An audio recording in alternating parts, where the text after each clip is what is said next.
Salut à toutes et à tous, on se retrouve pour une toute nouvelle vidéo Mercato où on va parler d'une info assez croustillante qui est sortie hier soir et qui nous informe que Rasmus Højlund, je sais pas si je le prononce bien mais je crois que c'est à peu près ça, mais en tout cas le buteur danois de l'Atalanta, qu'on décrit comme le nouveau Haaland, intéresserait le Paris Saint-Germain. Dans cette vidéo, on va voir tous les détails autour de cette information, mais avant qu'on rentre dans le vif du sujet, n'hésitez pas à vous abonner, à activer la cloche pour ne rien rater des vidéos quotidiennes en cette période de Mercato. Et sur ce, on commence sans plus tarder. Décidément, les pistes du Paris Saint-Germain au poste de numéro 9 n'en finissent plus, puisqu'après Harry Kane, Kolo Muani, Gonzalo Ramos et dernièrement Dusan Vlahovic, on apprend désormais que le club de la capitale s'est renseigné auprès de la jeune pépite danoise Rasmus Højlund de seulement 20 ans. Pour parler un peu du joueur, de son profil, comme je vous le disais, il est souvent comparé au cyborg norvégien Erling Haaland.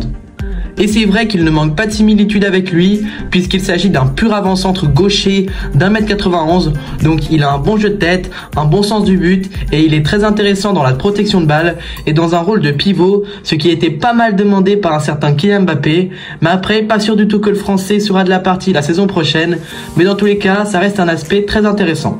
Après, techniquement, il y a encore beaucoup de travail à faire, ça reste assez brouillon.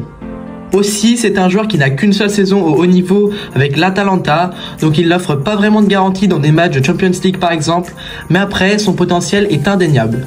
C'est en plus une solution d'avenir, et on sait également que Luis Enrique aime beaucoup travailler avec des jeunes joueurs, même si le profil du buteur danois n'est pas forcément un profil qu'il affectionne particulièrement, et dans le système qu'il souhaite mettre en place, pas sûr qu'il soit compatible, mais après, le coach espagnol, comme il l'a dit dans sa conférence de presse de présentation, il fera avec les joueurs qu'il a à sa disposition et il est prêt à s'adapter à des profils qu'il affectionne un peu moins. D'autre part, le buteur de l'Atalanta a l'avantage d'être beaucoup moins cher que les autres pistes à ce poste, puisque sa valeur marchande n'est estimée qu'à 45 millions d'euros par transfer market. Maintenant, en ce qu'il en est du principal concerné, il aimerait rejoindre un club qui dispute la Ligue des Champions et il aimerait aussi avoir des garanties sur son temps de jeu. Pour parler plus précisément du PSG, il est intéressé par la destination et pourrait rejoindre le club de la capitale à condition qu'un statut de titulaire lui soit accordé. Si on prend maintenant la direction de l'Atalanta, le club italien sera prêt à céder leur pépite danoise pour 60 millions d'euros.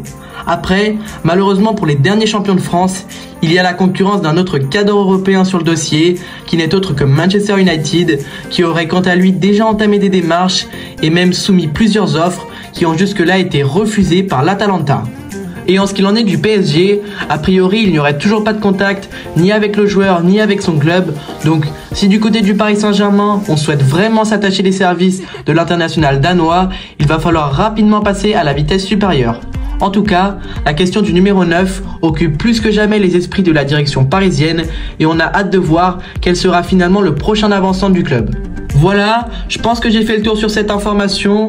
J'espère que cette vidéo vous a plu, que vous y voyez maintenant plus clair sur ce joueur. Et n'hésitez pas à me partager en commentaire votre avis sur Rasmus Højlund. Est-ce que le PSG devrait foncer sur lui ou est-ce que c'est pour vous une mauvaise idée?